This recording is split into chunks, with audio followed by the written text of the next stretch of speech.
کہ جو واقعی بھاگ رہی ہیں ان کے لیے کیا تدارک ہے، ان کے لیے لاہ عمل کیا ہے۔ نمبر 1،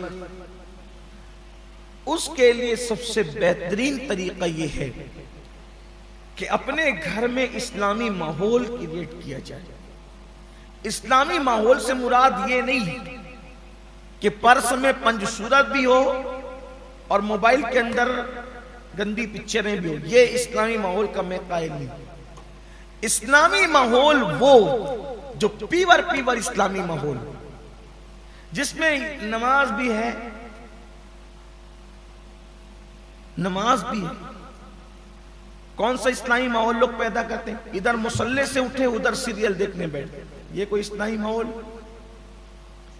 اسلامی ماحول وہ پیور جس میں خشیت ربانی، آنکھوں میں حیا، سیدہ فاطمہ الزہرا کے کردار کی جھلک، امہات المومنین کی قناعت کی جھلک۔ آج کل دولت کی فراوانی ہے، خواہشات بڑھ چکی ہے، لباس پر توجہ، زیور پر توجہ، دنیا کی چمک دمک پر توجہ۔ باپ اور ماں اپنی اولاد کو قناعت سکھانے کے لیے تیار ہی نہیں۔ بے قناعتی کا ماحول، کون ماں نہیں چاہتی، کون باپ نہیں چاہتا کہ اس کے بچے اچھے رہیں، اس کی بیٹی اچھی رہے، شان سے جیے، لیکن قناعت کا تصور تو پیدا کریں۔ اللہ کے رسول علیہ السلام اگر چاہتے تو شہزادی کونین کے لیے روزانہ جنت کی غذائیں آتی۔ جو رسول جنگل بھر کے بکریاں لوگوں کو دے دیں، توجہ کریں آپ، بیٹی کی پرورش کا صحیح تصور آپ دیکھیں، بلکہ ہمارے لیے کل اسوہ تو رسول اللہ کی ذات ہے، اسوہ حسنہ قرآن نے کہا۔ حیرت کی بات یہ ہے کہ کوئی بندے کو اتنا بھر کر کے دے رہے کہ اس سے اٹھایا نہیں جا رہا ہے، اور اس سے اٹھائے نہیں جاتے درہم و دینار، تو اللہ کے رسول اس کو اٹھانے کے لیے غلام بھی دے رہے ہیں۔ دو پہاڑیوں کے درمیان بکریوں سے جنگل بھرا ہوا ہے، مانگنے والے کو پورا کے پورا دے رہے ہیں۔ حضرت ابو سفیان رضی اللہ تبارک و تعالی جو حضرت امیر معاویہ رضی اللہ تعالی کے والد ہیں، فتح مکہ کے موقع پہ مسلمان ہوئے تو حنین کی جنگ میں لے کر کے گئے، 100 اونٹ آپ کو یوں عطا فرما دیے، 100 اونٹ جس کی تعداد کروڑوں میں بنتی ہے۔ آپ اندازہ فرمائیں، وہ لوگ تالیف قلبی کے لیے ان کی، جنہوں نے پوری زندگی اللہ کے رسول علیہ الصلوۃ والتسلیم کے خلاف لڑنے میں گزار دی، اور جب وہ مسلمان ہوئے تو دلوں کو یوں خوش کیا۔ کن کو؟ بدر میں وہ لوگ، احد میں وہ لوگ، خندق میں وہ لوگ، اس طریقے سے آپ دیکھتے چلے جائیں۔ لیکن جب مسلمان ہو رہے تو کن کے لیے؟ جنہوں نے کوئی کسر نہیں چھوڑی، ان کے دلوں کو خوش کرنے کے لیے 100 اونٹ دیے جا رہے ہیں، جنگل بھر کے بکریاں دی جا رہی۔ بلکہ آپ اس کا بیک گراؤنڈ دیکھیں تو انصار کے جوان اس پر جو ہے وہ یہ منظر دیکھ کر کے ان کو خیال آ گیا، بلکہ یہ کہنے لگے، لو جنہوں نے جان کی بازیاں لگا دی انہیں تو نہ ملا اتنا، اور جو پوری زندگی لڑنے میں لگا دیے، کلمہ کیا پڑھ لیا، اتنا دیا جا رہا ہے۔ حضور پہ وحی کے آثار ظاہر ہوئے، اللہ نے بتا دیا، اب ایسی باتیں ہو رہی ہے۔ سرکار نے فرمایا بلاؤ انصار کو۔ جب انصار آئے تو اللہ کے رسول علیہ السلام نے جلال فرمایا، اس طرح کی باتیں کرتے ہو؟ وہ گھٹنوں کے بل کھڑے ہو گئے، یا رسول اللہ معافی چاہتے ہیں، یہ نوجوان لڑکوں نے جذبات میں کہہ دیا، پختہ اور بڑی عمر کے کسی آدمی نے ایسی بات نہیں کہی۔ پھر میرے آقا نے فرمایا، کیا تم گمراہ تھے، میں نے تمہیں ہدایت نہیں دی؟ حضور علیہ السلام نے اپنے احسانات بیان کیے، رو پڑے، انصار رو پڑے۔ جب انصار رو پڑے، واقعی انصار تھے، میرے آقا نے اسی لیے فرمایا، انصار کی محبت ایمان کی علامت ہے، انصار سے بغض وہی رکھے گا جو منافق ہوگا، اس لیے کہ انہوں نے نصرت کا حق ادا کیا تھا۔ انصار نے یہ قربانی دی تھی مہاجرین کے لیے، اگر کسی کے پاس ایک سے زائد مکانات تھے تو انصار مدینہ نے اپنے مکانات بھی مہاجرین کو دے دیے تھے، یہاں تک کہ ایک سے زائد بیویاں تھی، ان بیویوں کو طلاق دے کر کہا تھا، او مہاجرین تمہارے لیے ایسا کیا جا رہا ہے، جاؤ تم ان سے نکاح کر لو عدت کے بعد۔ یہ تک قربانیاں دی گئی تھی۔ تو ان لوگوں نے جب یہ بات سنی، حضور کے جلال کو دیکھا، اپنی جان سے زیادہ پیار کرتے تھے، رو پڑے۔ پھر میرے رحمت للعالمین نے فرمایا جواب دو، جواب کیوں نہیں دیتے؟ حضور ہم کیا جواب دیں؟ فرمایا ایسے جواب، اب جواب بھی خود ہی سکھا رہے، کہا ایسے جواب دو۔ کیسے؟ کہا حضور جب آپ کی قوم نے آپ کو نکالا تو ہم نے آپ کو پناہ دی تھی۔ انصار کہتے واللہ ہم یہ کیسے کہہ سکتے؟ پھر میرے آقا نے جو بات کہی ہے وہ انصار کے لیے قیامت تک ان کے ماتھے پر رحمت کے جھومر کی طرح لٹکتی رہے گی وہ بات۔ میرے آقا نے فرمایا او انصار مدینہ، مکہ فتح ہو گیا ہے میرا وطن، لیکن کیا تم اس بات پہ خوش نہیں ہو کہ فتح مکہ کے بعد کے طلقاء مال لے کر کے جا رہے ہیں اور انصار اپنے ساتھ اللہ کا رسول لے کر کے جا رہے ہیں؟ اس بات پہ تم خوش نہیں ہو کہ مکے والے لے جائیں مال اور مدینے والے لے جائیں محمد الرسول اللہ؟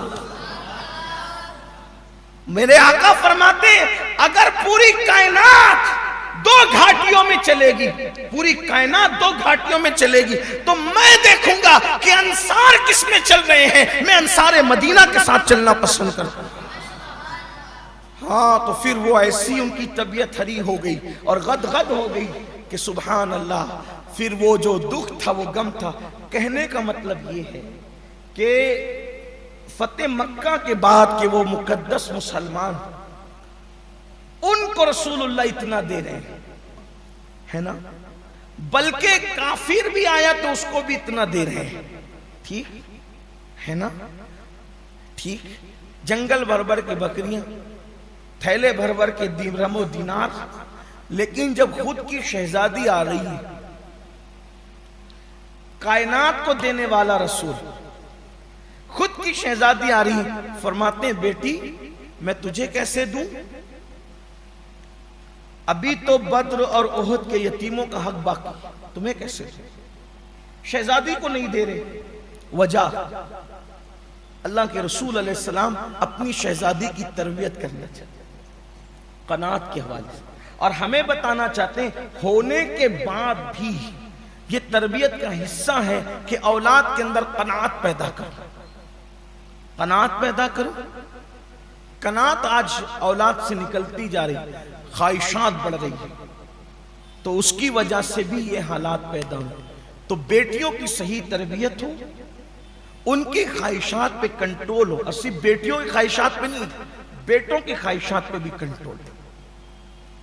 کوئی ضروری نہیں ہے کہ اگر بچے کہہ دے پیزا کھلائیں تو آپ پیزا ہی کھلائیں، اگر آپ کروڑ پتی ہے تو کبھی سوکھی روٹی بھی کھلائیں، تاکہ وہ کبھی سوکھی روٹی دیکھ کر کے اپنے ایمان کا سودا نہ کریں۔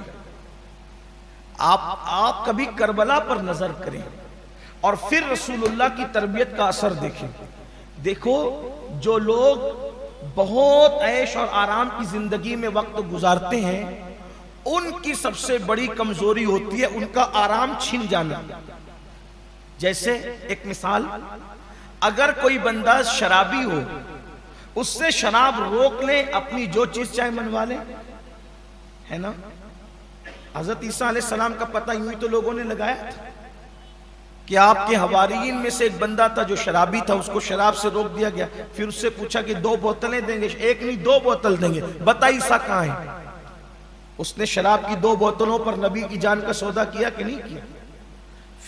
اگرچہ یہ ہوا کہ اللہ نے اپنے نبی کو اس شان سے بچا لیا کہ عیسیٰ علیہ السلام کی شبیہ اس پہ ڈال دی اس مخبر پر، اور عیسیٰ علیہ السلام کو اٹھا لیا، اور پھر وہ لوگ شبہ میں پڑ گئے، آج تک شبہ میں۔ ٹھیک یہی تو ہے نا۔ کوئی بندہ پیٹ بھر کھانے کا عادی، اس سے روٹی چھین لو، پھر اس سے جو چاہو کہلوا لو۔ کوئی بندہ پیسوں کا عادی ہو، اس سے پیسے روک لو، جو چاہے کہلوا لو۔ کوئی بندہ عیش اور آرام کا عادی ہو، اس سے آرام روک لو، جو چاہے کہلوا لو، جو چاہے کروا لو۔ یہی تو ہے طریقہ۔ بھائی صاحب جبہ و دستار بکے کیوں 1857 میں؟ اس لیے کہ پہلے جبہ و دستار والوں کو عیش پرست بنایا گیا، اس کے بعد پھر عیش دے کر کے ایمان چھینا گیا، اور چند کو خرید کر کے پوری امت کو انتشار کا شکار کر دیا گیا۔ اب وہ حسین پاک جو مدینہ منورہ کی زمین پہ قدم رکھے تو ابو ہریرہ جیسے تلوے صاف کریں اپنے امامے کے شملے سے، وہ شہزادے جو کندھوں پہ بیٹھ کر کے گھومے، وہ شہزادیاں جو پھولوں کی سیج پہ قدم رکھیں، جب کربلا کی تپتی ہوئی ریت پر آئے تو ایمان کا سودا کیوں نہیں کیا؟ حالانکہ عیش بہت تھا مدینہ منورہ میں، آرام بہت تھا مدینہ منورہ میں، راحتیں بہت تھی مدینہ منورہ میں۔ آپ اتنا اندازہ کریں کہ امام عالی مقام کسی بادشاہ سے کم زندگی نہیں گزارے تھے مدینہ طیبہ میں۔